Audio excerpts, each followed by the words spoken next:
Recording in progress.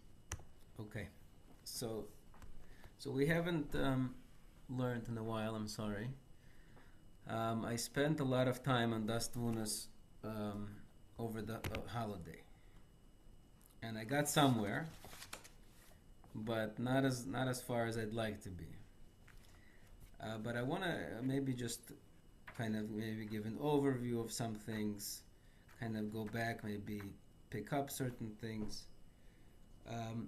And I just want to start with you, maybe with a question.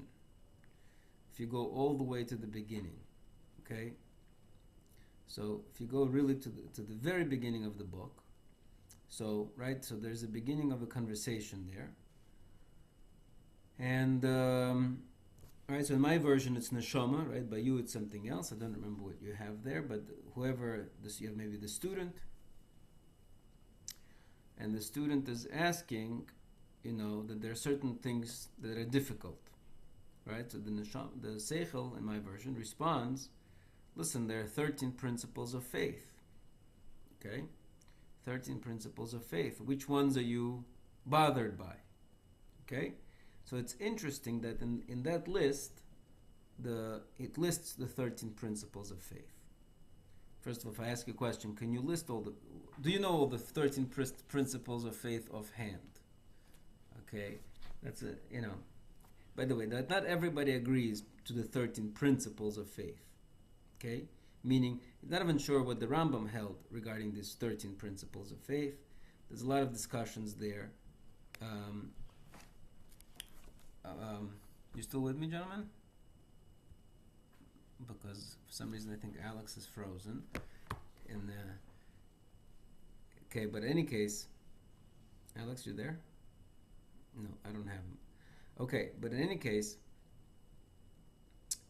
so because it might sound like, okay, so Alex disappeared. Okay, we're gonna go on meanwhile. Anyway, so it might sound like, let's say if I don't believe in some of the principles of faith, what happens? Right? So am I a heretic? Does that mean that I have no place in the world to come? Right? So that's maybe not so clear in the Rambam. Maybe it is clear. On certain for sure, certain aspects for sure, yes. On others maybe not so clear. Right? Anyways, the 13 principles of faith. Okay? So let's see what they are. Just quickly, let's see what they are. There's a list here, right? So the first one is, he calls, again, this is, if you want to look with me, this is in point number 5 in the very beginning of the book. Okay? So in point number 5 in the very beginning of the book, so the first one is Metzius Hashem, the existence of God. The second one is Yichudoi, God's oneness. The third one is Nitzchiyusoi, God's eternity. The fourth one says Vehayoisoi Chutz Min Haguf, V'chol Mikra Guf, that God is not a body and has no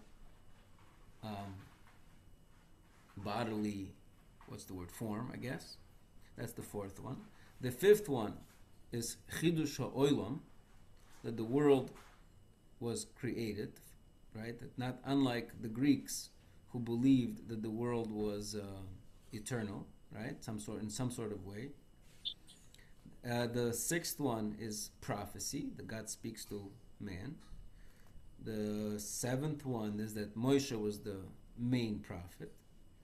The eighth one is that Torah is eternal. Said the Torah was given from Minashamayim, and that it's eternal, that it's not going to change. So those are the nine, what's the word? The first 9, really, of the principles of faith. Okay? So those are the ones that the Neshama says are very clear to me. But the 4 that are not clear is Hashgacha, God's providence, Schar v'Onesh, reward and punishment, right? That God rewards the righteous and punishes the wicked, Bias HaMashiach, the coming of the Messiah, and Tchias HaMesim. Those are the 4 that the Neshama wants to understand. Okay? So, first of all, again, does everybody, let's say from our knowledge, does everybody have the same? Let's say Ramchal wasn't the first to give us the Torah, right? From Moshe at Moshe Chaim Lutzato, there were many different Rabbonim. And they all spoke about Hashgacha, certainly, and Schar V'Oinish, certainly, the Rambam, the Ramban, right? And they spoke about Bias HaMashiach. So, what's their view on this? The Ramchal makes it sound like, hey, he's going to give you the ultimate explanation, but as if there is no machlokes on this. But there is a machlokes about these things. Not everybody agrees in everything, I think.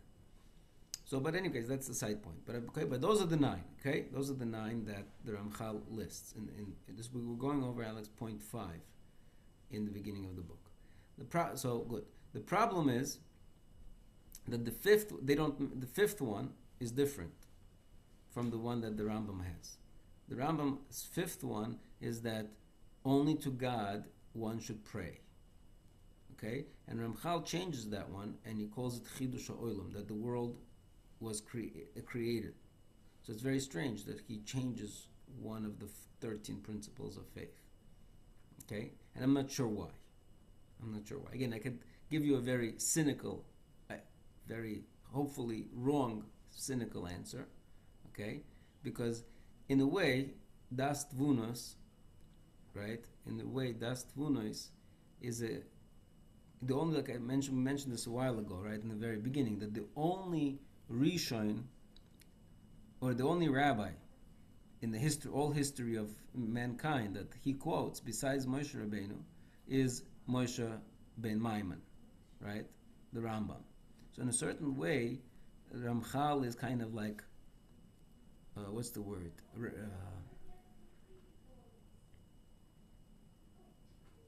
What am I saying? Like he's reconciling, that's the word I'm looking for. He's reconciling the world of the Rambam and the world of the Kabbalah. That's in a way, that's like almost the underlying essence of what Daas Tevunos is. To reconcile the Rambam with Kabbalah. Okay? And that's why he keeps quoting the Rambam in different sections. Okay?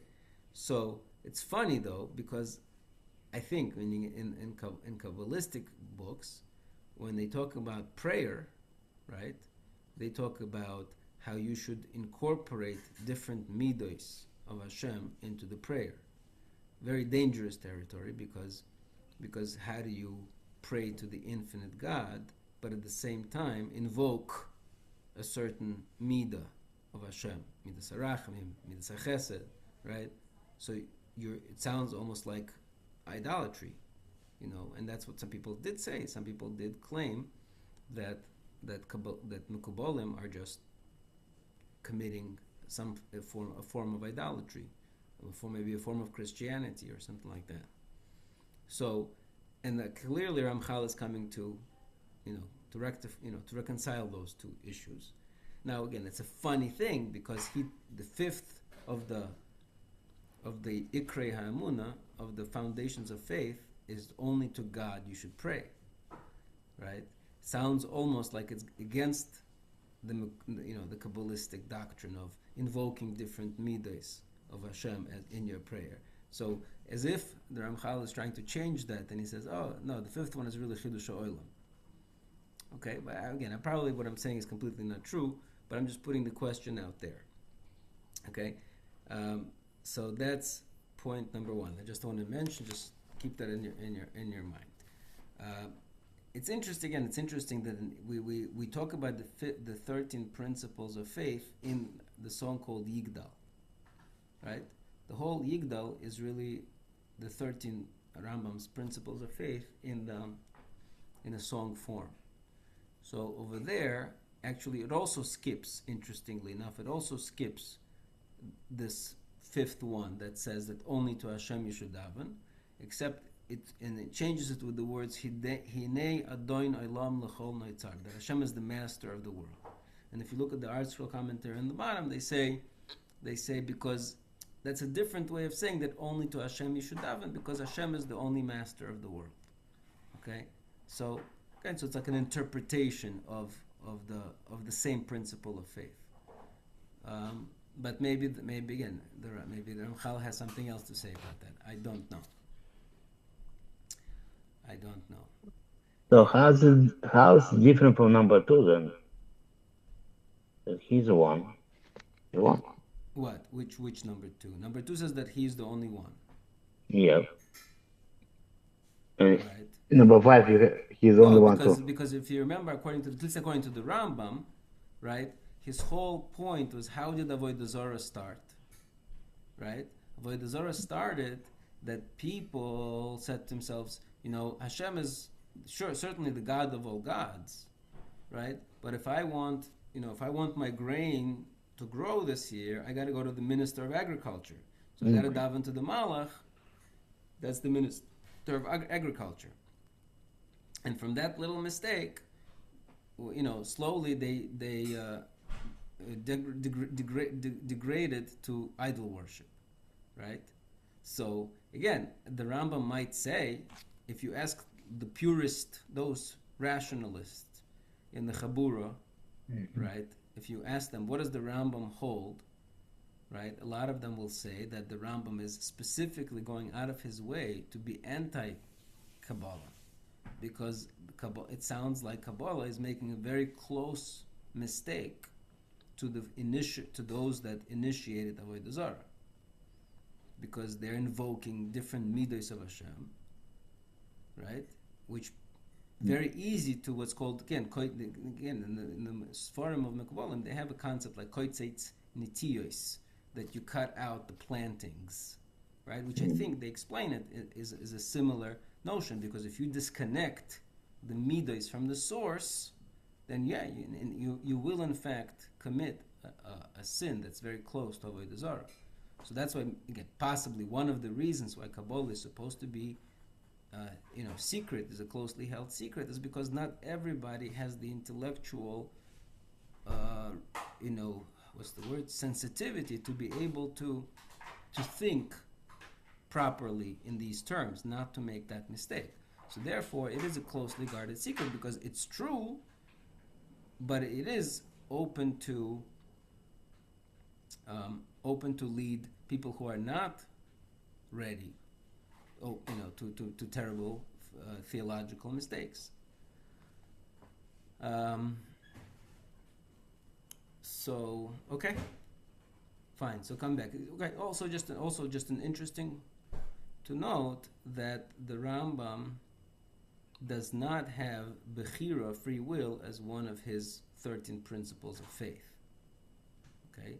Again, maybe because maybe the principles of faith have nothing to do with the human being, so to speak, but rather, well, or again, Schar v'Einish, maybe he assumes that once, if you're going to say that Hashem punishes the wicked and rewards the righteous, that automatically includes that there must be free will. Maybe that's a reason, right? Okay, but that's anyways just one point. Okay, so let me then I want to just kind of, let's go back, maybe like zoom out and see where we have been. So the neshama is concerned with four principles of faith, the last four, right? Which is again hashgacha, schar v'einish, reward and punishment, right? Providence, reward and punishment, Mashiach, and Tchias HaMeisim. So now, again, I'm asking you before I start talking, okay, we've learned good 3/4 of the book. How well were those four things explained? And would you agree that the core of the book were these four things?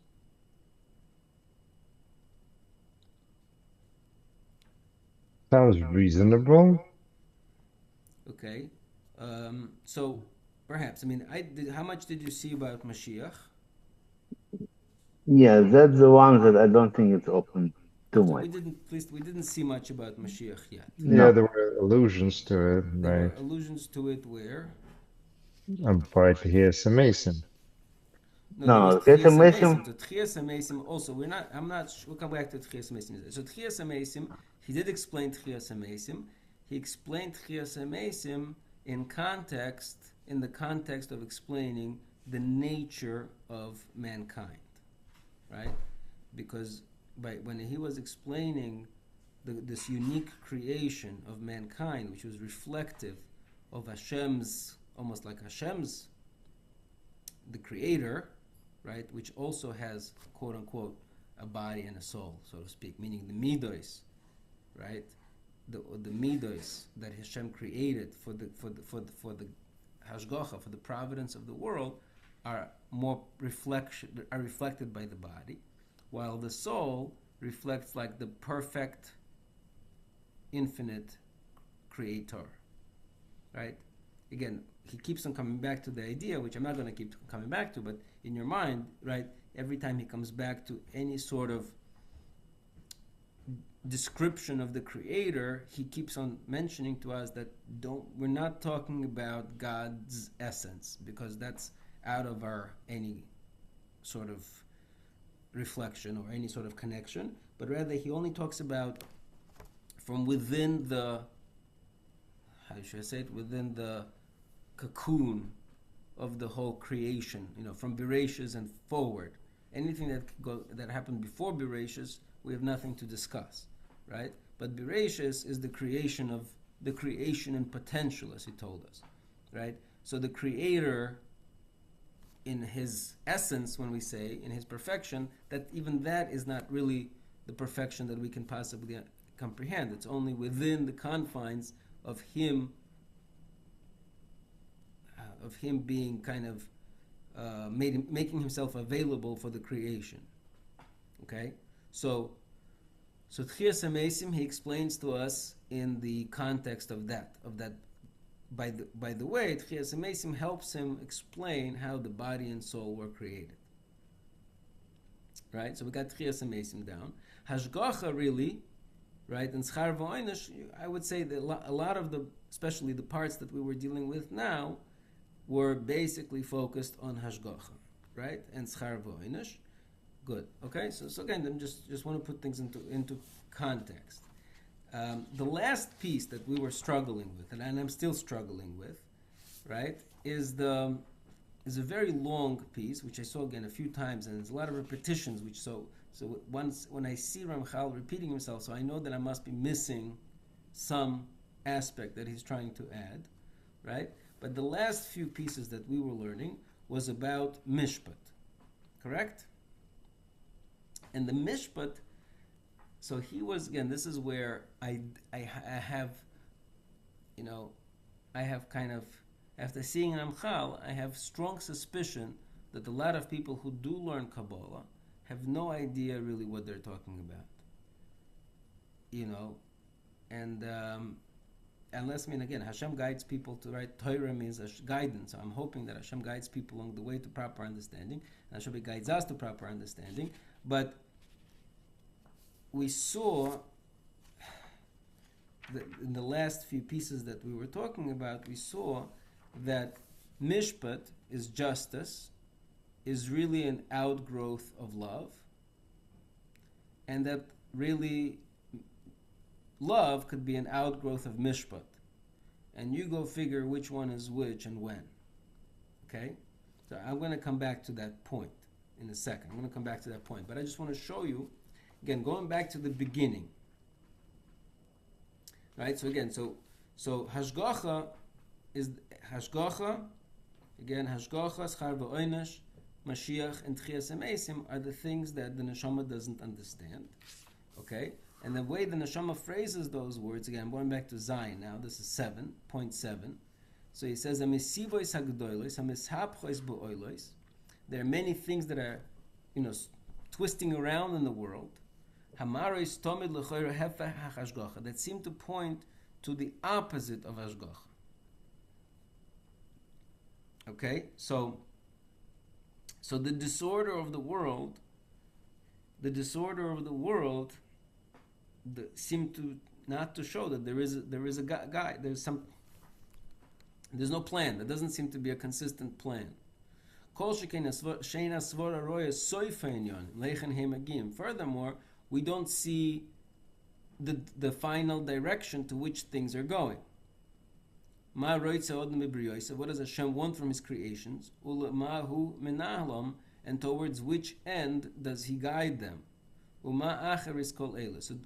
the present seemed to be chaos, and the future seems to be uncertain.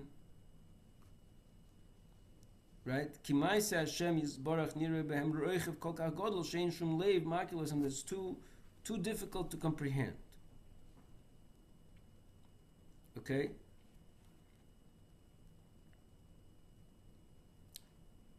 Okay, so good. So those are the 2 points, right? So the 2 points is, right, so again, let's just think about it for ourselves. How much did the Ramchal accomplish in answering those questions? Meaning finding order in the disorder, and explaining to us the future towards which we are going. Okay? So again, he says that there are certain things that we don't understand. He answers the neshama that we don't understand tzaddik v'ralei, rosh v'tovlev, meaning the full sense of Hashem's justice we can't understand. Even Moshe Rabbeinu was not able to understand. But he says, okay, but give me some sort of basic principle. There's got to be some core principles that are understandable. Maybe fringe cases cannot be understood, but the core system has to be understandable. Okay, so then I'm going back to Yud, and then Seichel responds in 10, Zev Vadai, this is certainly, Shehakodesh Baruch Hu Heikim Oilomoy Al Hamishpat, that Hashem certainly established the world upon Mishpat, Umenahagoy b'Mishpat, and He guides it b'Mishpat Yosher v'Ne'eman. Okay, and He guides it with the Mishpat Yosher v'Ne'eman. Okay, you with me so far? Okay, so again, Hashem founded the world upon justice, and He guides it with Mishpat Yosher. Okay? V'zed hadavar tiri oisoy boru blishum safek, that you see without any doubt, as the pasuk tells us, Hatzur tomim po'oloi, the rock whose actions are tomim, perfect or trustworthy, ki kol derachov mishpat, all his ways are justice, kel emunah, he's a God of trust, ve'ein oval, and no cruelty, tzaddik v'yosherhu, he is tzaddik and he is straight.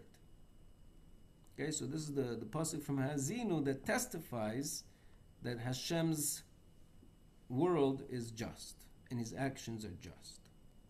Yeah, so far so good?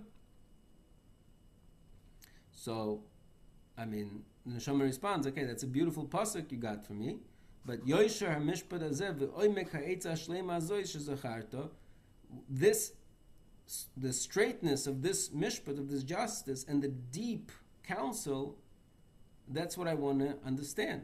That's precisely, I want you to explain it to me.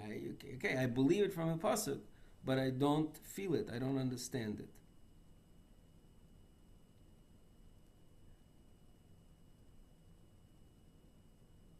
Okay, good. So far, so good. Okay, the reason why I'm bringing this up, again, going back to what we are learning now, mishpat, okay, which is, again, I don't have fully, because the Ramchal has a problem over here in this section. Okay, actually, first before that section, let me just. Okay, so come back again. The key word that I want to focus on, and this in the beginning, is that mishpat yashar. What does the word mishpat yashar mean? Okay, what does the word mishpat yashar mean? So, okay, look at before I go through the outline again. Just if we go now, we're going to fast forward back to where we were before, which is not exactly, but almost. Which is, hold on, please.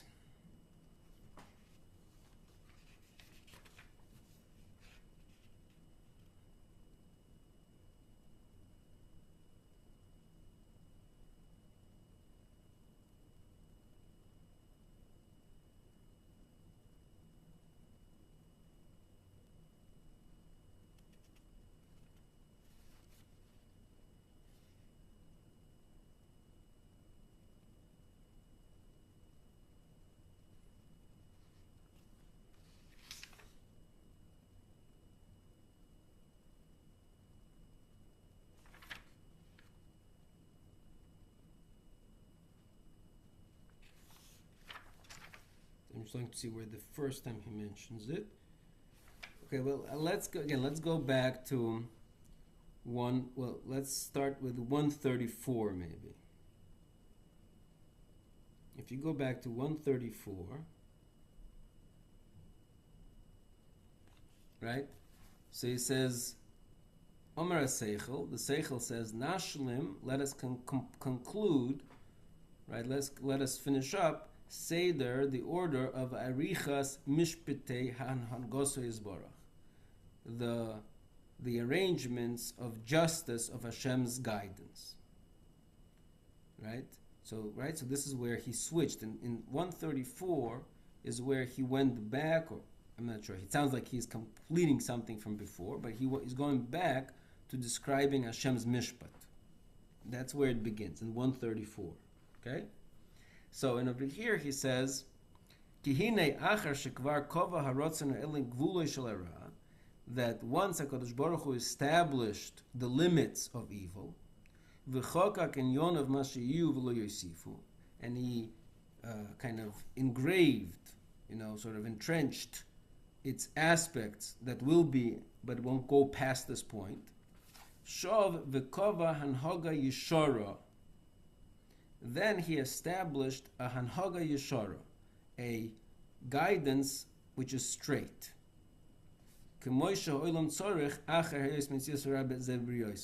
That the world requires during the times when the evil is present. Okay? So, in other words, now that he's explaining, again, this hashgacha, right? We're talking about hashgacha and schar v'oinish, and he's explaining within this world of evil, or that exists, that allows for the existence of evil, Hashem has to create a justice system. And that justice system, he calls it Hanhoga Yishara, right? A straight justice system. Why does he call it Hanhoga Yishara? Okay, we'll see in a second. I'm just skipping a little bit more.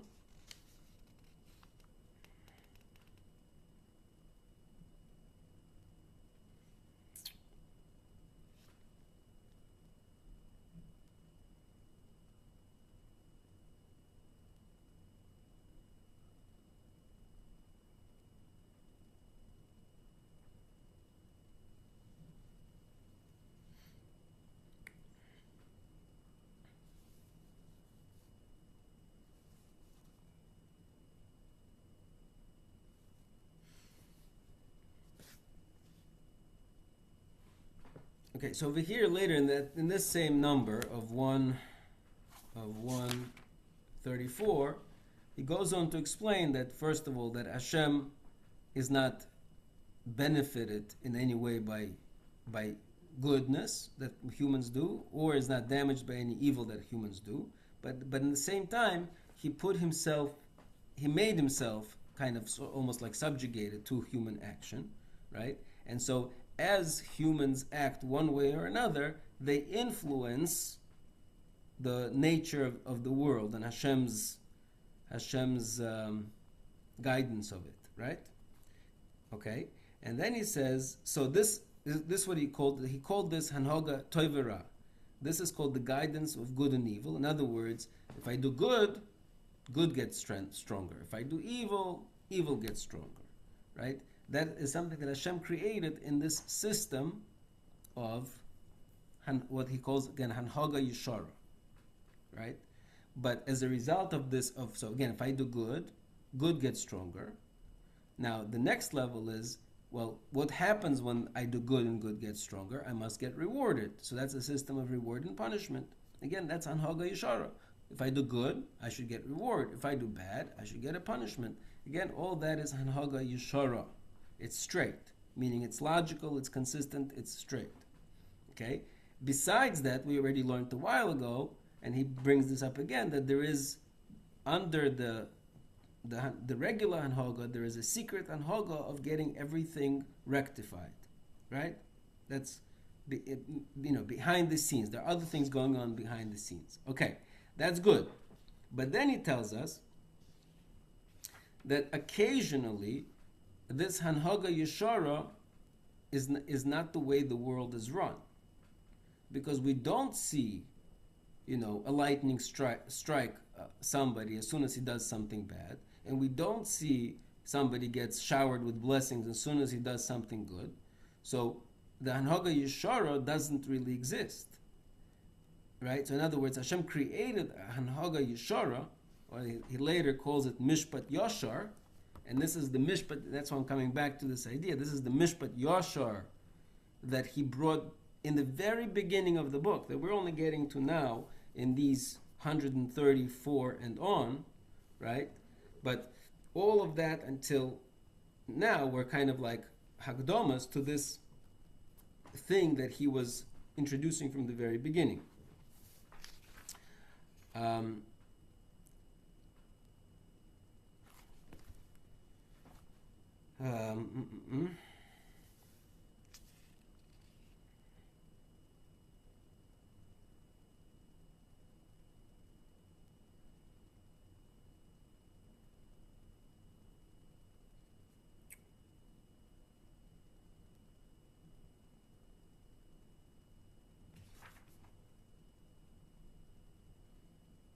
Okay, so again, if you look a little further in 142, right? He goes back. First, he tells us a whole introduction about birth and conception, intellectual birth, and then he goes back to again in 142. He says, "Omar Aseichel nidaber ata al ma she'anachnu boi." Let us speak now about the topic that we are in. Shehu midas mishpoto yizborach hayosher ve'mesukan, which is the midah of mishpat, of justice of Hashem, which is yoshar, again, which is straight, and which is mesukan, which is rectified.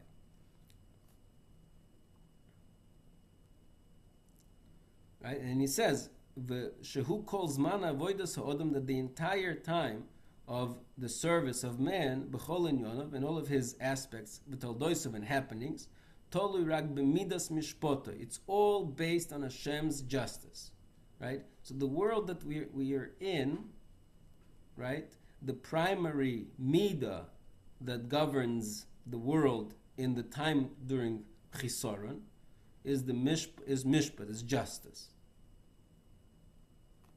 Because lefish zehu ha'olam uzman she'echinu ha'odam baruch hu laharis b'yoyshar mishpat. Because this is the time which Hashem created to reveal the straightness of His justice.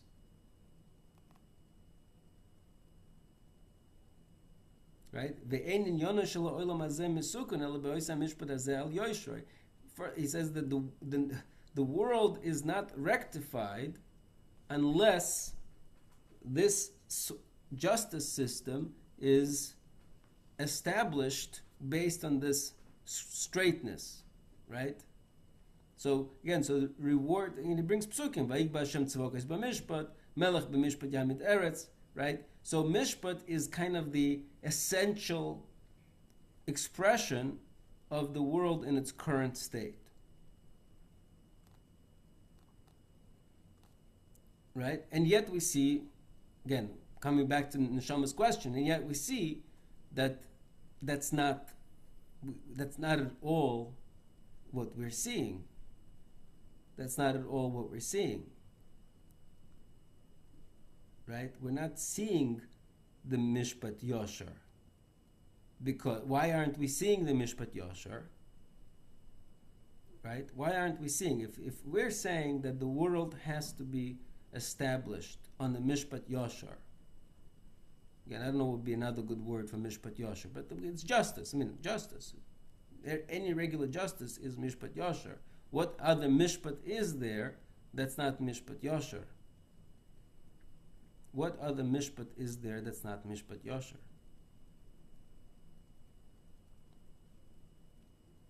Right?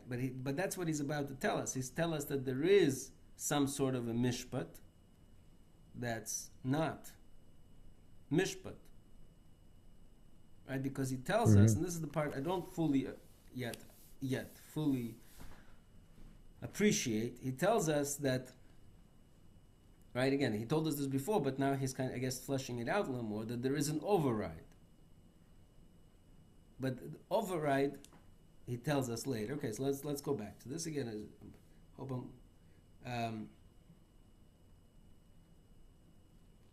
so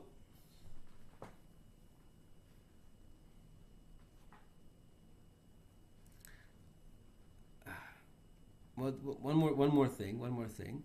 What's the point of Mishpat Yasher? Let's go back again. What's the point of Mishpat Yasher?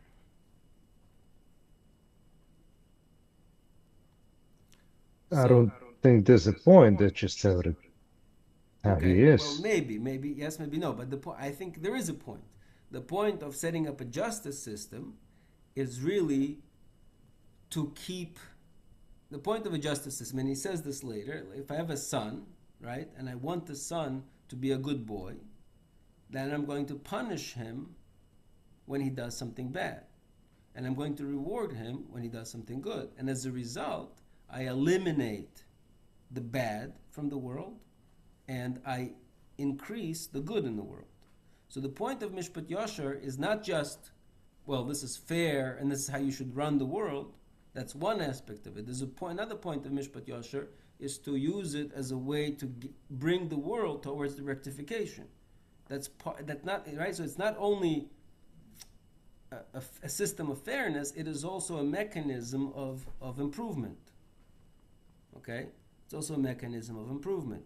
When the Mishpat Yasher runs in the world, so the world is moving towards improvement.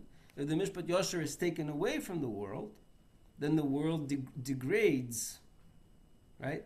So that's what it. So again, so we have this concept, right? So based on these two ideas, he tells us that the world runs through these different eras, right?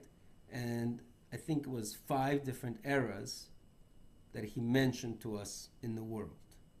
5 different eras. Again, am I right? 5 different eras that he mentioned to us in the world. The first era, let's call it the era of chaos. Well, he also calls it the time of sleep. He says over here in the same point, 142, he says, during that time when Hashem kind of lets Rishoyim go, yeah, when they increase in the world, and they destroy this straightness and this not righteousness, that's called, we refer to it as Hashem's sleeping. Hashem's sleeping on the job, so to speak, right? So, and when he wakes up, then we call that waking up. So again, so we see that there is a concept of Hashem not putting this retribution, instantaneous retribution, but letting things go, right? So what is that? So here's the question. So this is the question that he deals with over here in 134. What is that called? When Hashem lets things go, is that called justice or is that called chesed? That's a tough one. Right? Because, so on one hand, it's chesed because he's not punishing them right away. Right? On the other hand, it's justice. Why is it justice? Because he's not allowing them the possibility to improve. Because again, like we said before, the Mishpat Yasher is really an expression of love also, because that allows you to say, you did this wrong, fix it, go do tshuva, go improve. Right? Or you did this right, here's a reward. During the time when the Rishoyim are in control, the world seems to go dark, and the sense of right and wrong, right, reward and punishment, good and evil, gets confused.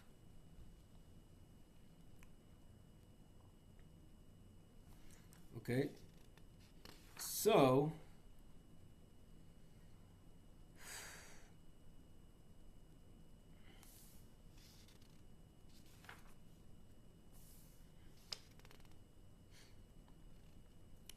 but in any case, so the first, so right, so the capital of Tehillim says right? Kilo Olam Chazdo. Remember that famous capital that says Mm. 26 Kilo Olam Chazdo, and the Gemara says that those are the 26 generations before Matan Torah that Hashem's ran the world by His Chesed, right? Then it sounds, and Ramchal refers to that as the first era, which is chaos, right? Which is meaning that was the worst time of the human history, according to the Ramchal. The most terrible time of human history was before Matan Torah, right? In other words, according to Ramchal, it would sound like, you think Holocaust is bad? You should have seen what it was like before.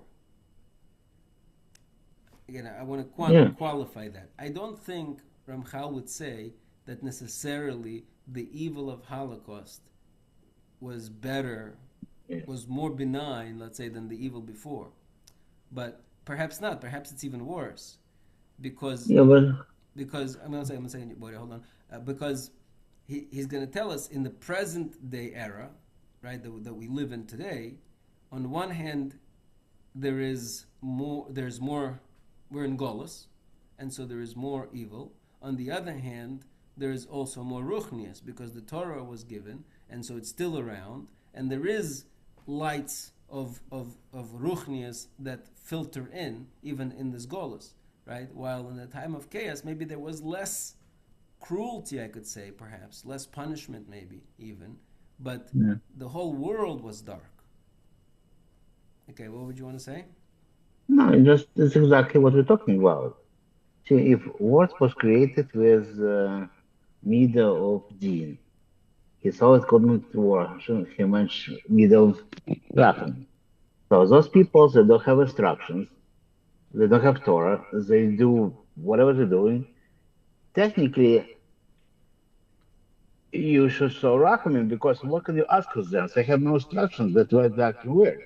Right. Okay. I want to be precise. And I want to be a little just precise. You're right. I just want to be precise with our terminology. Okay. yeah, Because the word rachamim, at least in Ramchal's terminology, is not the same thing as chesed. yes, but Okay. in this case, it's Actually, Rachamim is what this Hashem. so you're right. So rachamim, again, rachamim is only when you have the combination of chesed and din. Yes, yes, that's exactly what's happening. So Because on one hand, you cannot really judge them properly because they don't have law, they don't have commandments.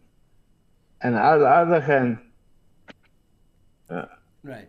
So just the fact that you like, see, that's what we're talking about. It's just like a loop. right. So we in the present day era, you could say that we live in the era of rachamim, while the before Matan Torah era, the era of chaos, there was a world of chesed. Because again, rachamim can only say, I will punish you because I love you, because I want you to do better. That's called rachamim. What he calls later, he says that the right hand brings you close, the left hand pushes you away. Right? So over there, that's called rachamim. While kilo olam chazdo, it sounds Hashem is chesed. Okay, it's an allowance. I'm letting you go because in the future I'm going to need something from you. But right now, it's just an allowance. Pachad Yitzchak describes it that way, but Ramchal clearly says it also, even before Pachad Yitzchak, it seems like.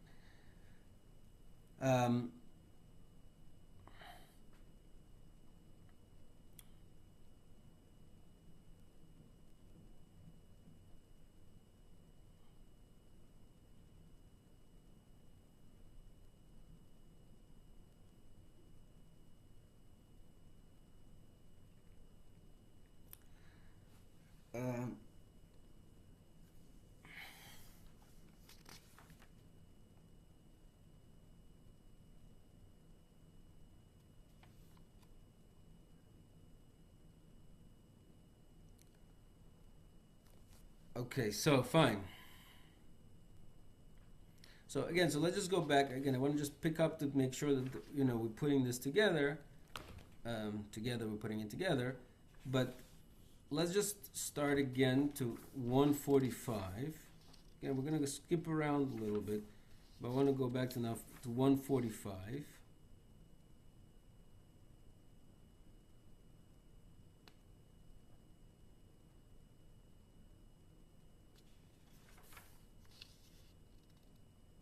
Just 1 second.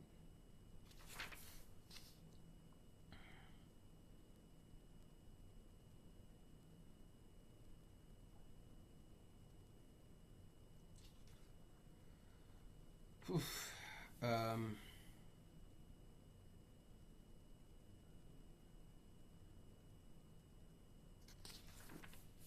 We before our in our last class, I believe we were somewhere in 150s, in somewhere in 150s.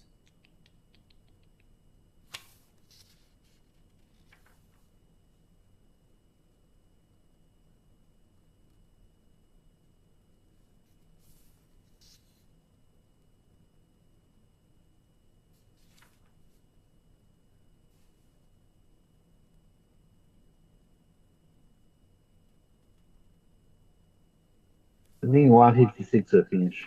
Somewhere there, right? Maybe we were just in the middle of 156, or maybe we just finished 156, something along those Yeah. lines.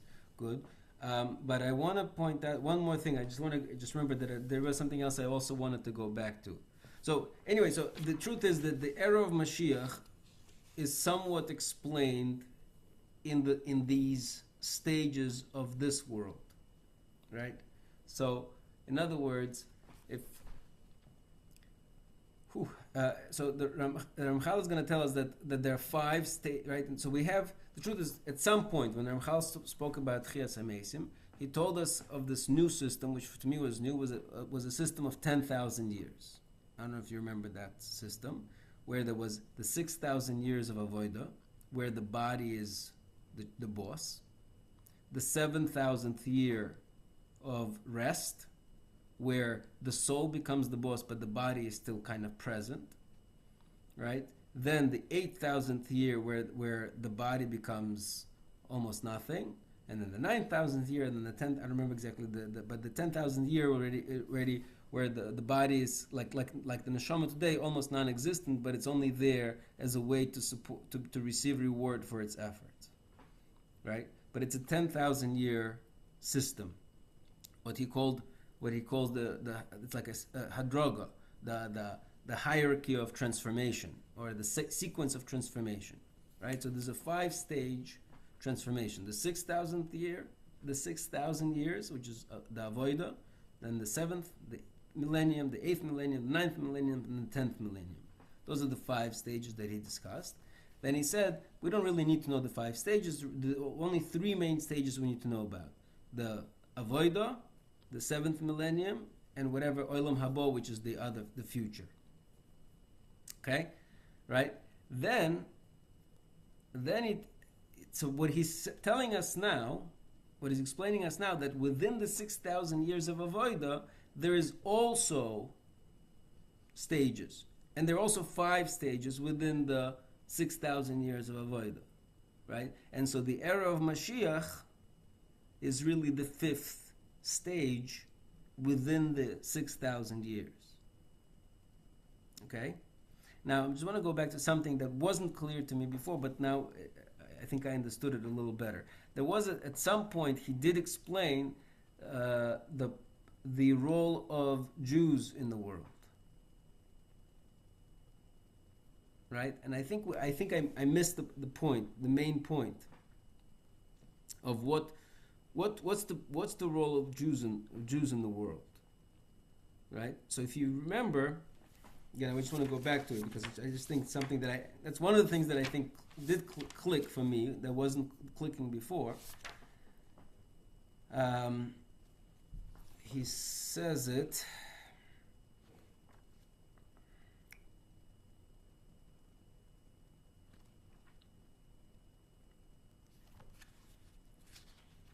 Hold on.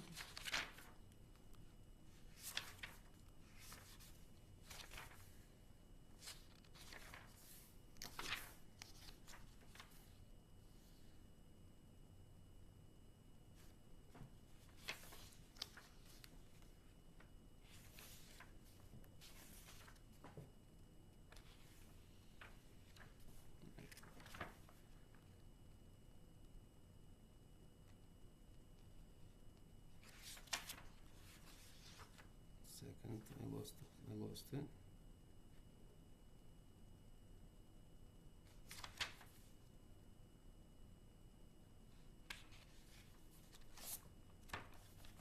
So let me see if I wrote it down.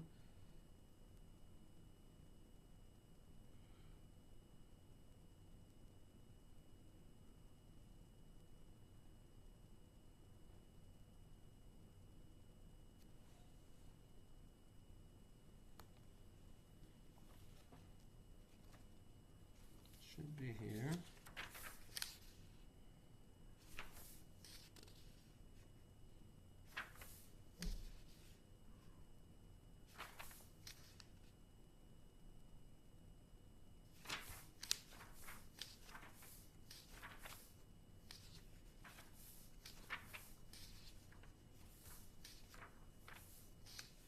All right, here. So if we go back to 127,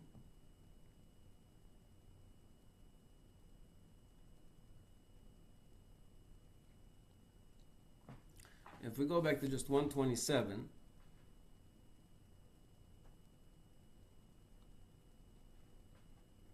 so this is after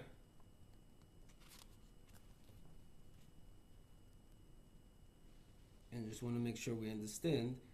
This is after, in 124, he tells us the idea that a person is like a gear in a major clockwork. And as a result of being a gear in a major clockwork, person's actions affect the entire clockwork. Okay? So that was that idea. That was in 124. Okay? That's what he told us in 124. Now, in 127, if you find 127, the truth is right before 127, which is the end of the previous paragraph. Okay? It says, V'ovoi ato, let us come now, el inyan she'eskarti lo betchila, that come to the thing that I mentioned to you about in the beginning. V'hu shlo yichokak ha'odam baruch hu bitul v'hefsed lebriyois shleimois. That HaKadosh Baruch Hu did not set up or engrave bitul v'hefsed, right, loss to complete creations, right, but rather kim lebrios bilti shleimus, only to incomplete creations, right. So he said over there, if you remember, when he talked about the nature of evil, he said the evil comes in two types, okay, which is degradation and defect. And he really said that defect really only comes after degradation. When a person goes beneath his potential, right? A person is created chaser, is created lacking. That in itself is not a big deal, because that's just a starting place. That's your baseline. But if you go below potential, then you take yourself below what you could be or should be. That's when evil really comes in, because then you're below potential, and when that comes in, then more evil comes in. Then because evil grabs onto imperfect things, but perfect things are immune to evil. Okay. So therefore, in the future, when the creations will actually be perfected, so therefore they will not be nullification to them. They will not be these loss, this chisaron. So now what I need to explain to you now, what is the nature of this lacking that brings about this bittul? And now over here you will see deep wisdom in Hashem's guidance, and the greatness of loftiness, of stature, let's say, of Klal Yisrael. Okay? So, what's the connection? So, in the next section, what he tells us is that even though there is so now again, this is the important point. He just said that perfect beings are immune to defect. Perfect beings are immune to defect. But the world is created imperfect. Okay? But it tells us that the world is only imperfect when you look at it piece by piece, part by part. But if you look at the entire system and realize that each thing plays a part in the equilibrium, into the homeostasis, so to speak, right? Each thing contributes something. So technically, the world is not imperfect. Okay. Once you see again, not only the world in the present, but you see the whole picture. Once you see how everything contributed to the entire history and everything, right? So when everything is singing in unison, in general, he says perfection, right? Think about what's beautiful about a symphony, right? Each guy is playing his own fiddle to his own tune, repeating the same thing, but together they're creating a whole concert, right? So he's saying when you look at the world, if you look at each individual part, each individual part seems to be defective, seems to be, incomplete and imperfect. But if you realize that it's contributing to something, to some bigger puzzle, then of course that's perfection, right? So perfection is only in unity. Okay, that's just in general. That's a very important point. As long as there's a medrash that says that when forget who, I think it was David HaMelech, when they went to fight, they were never. No, so not David HaMelech. By the, I don't remember. Maybe by the Darafloga. Where's the medrash is definitely by the Babylonian tower, right? When they were united, they were unbreakable, even though they were sinful in a certain sense. But their unification made them elevated, right? So in general, the concept of bringing different parts together for a mission driven is in itself carries with it sort of immunity to destruction. So the world in its global view is perfect because each thing is contributing to its part to this great symphony that is the creation. Okay, but what's that got to do with the Jews? Right? So over there, at some point, this is the part that I didn't get at the time. If you look at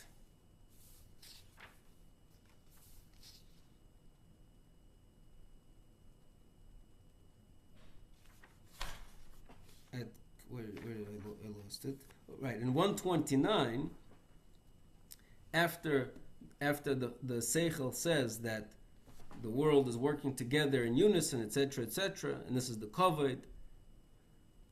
Omar Neshama Elehem Dvorim Brurim Umeyushovim Alalev. These are clear things and very acceptable. But you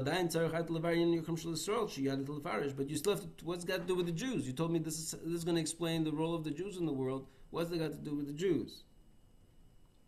I don't see how this fits into this picture. Okay?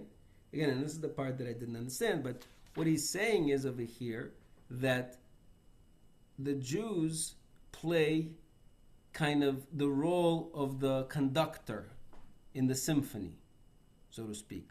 They become the central cog around which this entire unity of the rest of the system is provided, right? In other words, by the Jews becoming the focal point of the creation, they are the center around which the entire creation, so to speak, comes together. They are the main conduit of the hashpah that is brought into the world. So their role in this symphony is the center that allows for the whole symphony to come together. Okay? So again, very interesting and beautiful words. I think it's a very beautiful idea. I just don't know how, and logically it makes to me perfect sense, because again, according to Ramchal's logic, again, perfection only comes when multiple pieces come together, and the best way to achieve that is by having that Bereshis, that beginning around which the Bishvil Yisrael, around which that whole unity is happens. But if you look at the world and you look at the Jews, they seem to be falling very far from this beautiful role that they are supposed to be playing. You know, they're supposed to be playing the role of, again, of the unification of all the powers of the world to come together to serve Hashem, and we can't even unite ourselves. You know, so in a way, like it's a very I don't know if it's scary. I don't know if it's interesting. I don't know even how to address it.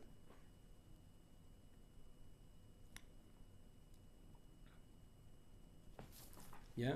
Questions, comments?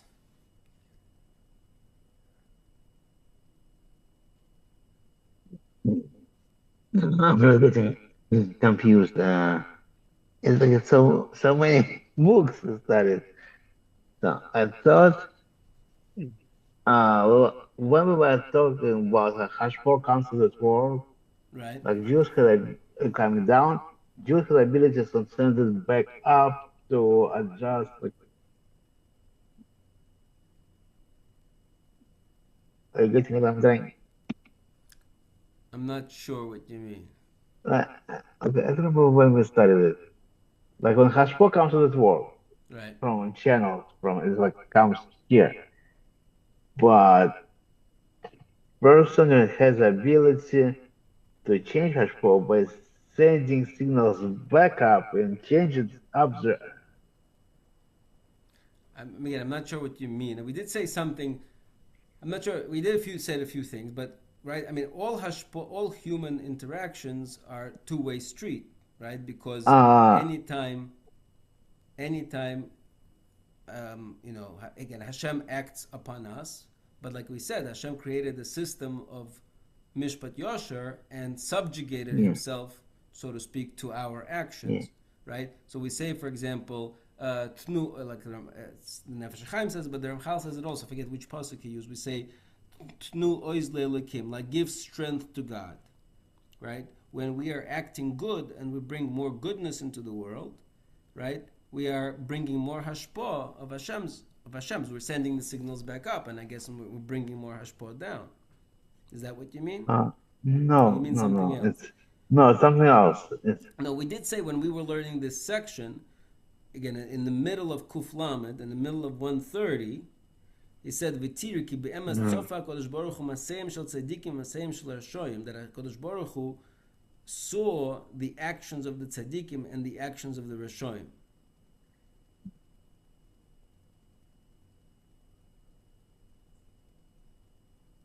I'm thinking probably all the way to back to Derech Hashem, like all the Maybe way it's back Derech there. Hashem.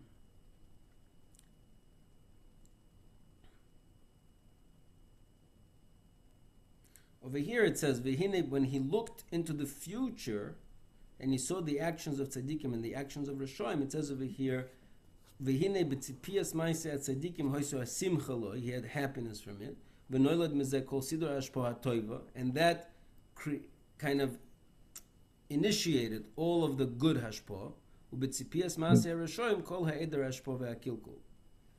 Right? So there is some sort of a future-past relationship which you didn't fully understand. It was fascinating, but that's not the main idea. I think the main Okay. idea from this section again is that the Jews provide the key that unites all of the separate forces and separate tendencies of the world Okay. into a single cohesive thing, right? So they become the main conduit for the ability of the world to rectify itself, because again, the world can only achieve perfection when it is, Okay. all pieces coming together. That's shalom, I guess maybe Yeah. shalom, right? So again, a lot of things. This is what maybe I guess more and more is starting to bother me with Ramchal and his philosophy, and I actually heard Rabbi Dweck, so it was part shir that I stumbled upon, is that he was saying was trying to differentiate between the Rambam and the Ramchal, and he was saying how in the Rambam, all the things the Rambam says are very down to earth, very accessible. Do this, be righteous, be honest, be whatever, like very down to earth type of things. While all the things the Ramchal talks about are very like, be perfect, be every part working together, perfection, what's the word, efficiency, the best possible choices, it's like, whoa, it's like very high, and who in the world is actually capable of achieving Yeah, Ramchal's Yiddishkeit, so to speak. yeah. I came to the point. I started taking it as instruction behind as one thing. Like, that's how it works. Right, Just, right. I give up to that level. Right, in Ramchal's world, you definitely have to come on to like power steering, so to speak. Yeah. Meaning, you do a little bit, and really, who knows what's happening out Mm. there behind your Yeah, knowledge. yeah, He's just that, telling you what's going on behind the scenes, but you don't need to really know what's going on behind the scenes. yeah. Mm. I guess. I mean, I don't know. I mean, maybe if you're on the level of Ramchal, Yeah. you could appreciate this. Anyways, okay, I see we're going too long. Um, um, um. So we're gonna come again. I'm trying to kind of, I don't know if I'm making it more complicated or less complicated, but I'm trying to zoom out a little bit before we dive back in and see the whole progression of where Ramchal starting, where is he going, what was the step by step. So I mean, I didn't finish yet. I wrote out like kind of like an outline for myself of the different main sections, of the Ramchal and how he proceeds from section to section. But I'm still kind of refining it. Um,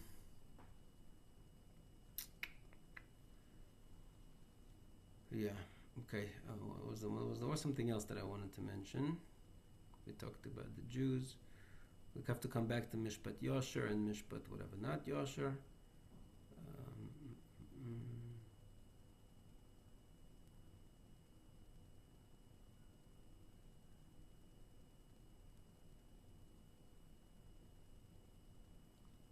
okay. Again, there were a lot of things that I think once when I did it over the Yom Tov, there were literally a lot of things that we didn't fully appreciate when we were learning it. Okay. Again, I just want to point out just one last thing. Right. One of the hardest things that we had a problem with was with the Ra, with the evil. Right. And again, and I still have a problem with it, but at least I was able to kind of see what his structure was. Where was he? Where was he going? So if we go back to 96, right, which is where he begins discussing. In 96 is where he finished telling us, so to speak, the 10,000 year structure, Hmm. and he goes back to discuss the 6,000 years. And really, if everything from 96 all the way till where we up to 158, all of that is all about the 6,000 years. Okay? And Hmm. over here, he talks to you about, he tells us that before we can understand the 6,000 years, we got to understand the nature of evil. Right? This is where it begins, the discussion of Hmm. the nature of evil. And over here, again, if you see this kind of after the first paragraph, it says, "V'ulam mashi yitztorech levayer tchila hu inyan metzius hara hazeh." The thing that we need to explain first is the nature of this evil. You see that line? Hmm. Okay. Shehu hagorim l'kol masa avoda azois, because that's what's causing us the entire burden of this service. So the nature of evil is the one thing that, right? The first thing we discuss is the nature of evil. Uledas kol gvuloisov, to know all of its boundaries. Ma inyon of etoldoisov, what is its essence and its happenings. Ba me koichoy godol, what gives it strength. Uba me misatati moisoy, and what cuts it down. Okay, so. Right? So again, if I ask you, okay, we've seen the whole section of evil. Did he address all those points? Right? Did he talk about the nature of evil? Okay, obviously yes. Right? He talked about the nature of evil as being the absence of hashpah, right? And he talks about the two steps of creation, the step one that allowed for the absence of hashpah, and the step two that used that absence is to create the actual evil. Right? But what about this other parts? what gives it strength, what are the limitations, what are the how to cut it down. Where does he discuss about where's that? What was it? So No, it was it says that, like evil can never win completely, something like that. right, very good. So if we go back again, you know so in 126. Yeah, that's why he went to uh, when resurrection, like a No. person. I think that's insane. Like he was saying, like the death is the biggest evil, but it's never complete because it's always a Oh, spot right. left Yes. Yeah. and go You're resurrection. right. So it's Right. Right. okay. Right. So Right. so his point was so even the biggest evil is not that bad because it's not final evil. Right. But what you see over here, if you fast forward to 132, again, I don't know how your version breaks up the sections, because Yeah, mine it was in a, a long one. in different ways. But if you go further to 132, over there he says Ato Naschil Beseder Tikuna Shaloilam. Now we will begin discussing the order of the rectification of the world. Okay. Okay?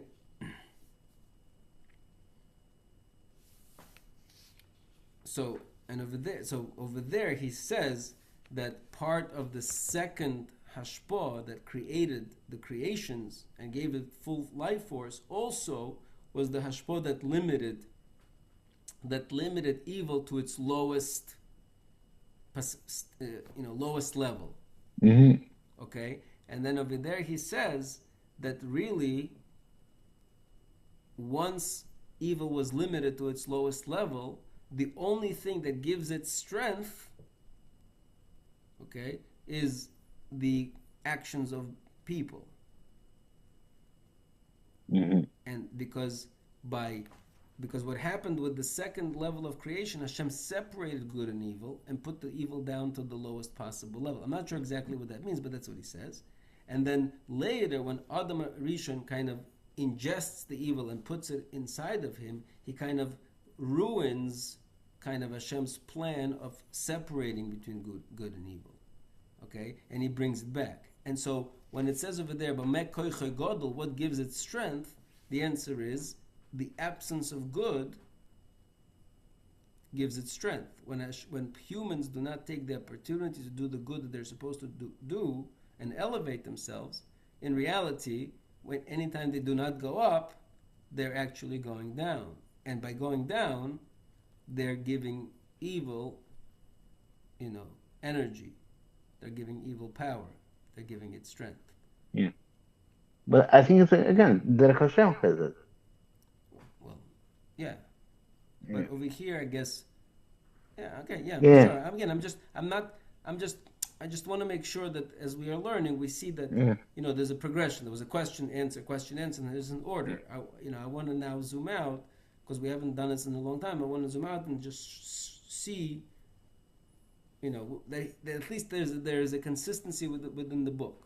Whether or not we Yeah. fully understand every point that he's making, I'm not sure. But at least we see that there is a logical consistency that we recognize. I mean, we knew in the Emunah, in faith, that Ramchal does things with logical consistency. But at some point, I personally lost the train, and now for myself at least, I mostly recovered it. Mm-hmm. Just again, not in terms of understanding, but just in terms of the system, the picture Okay. of the system. Yeah.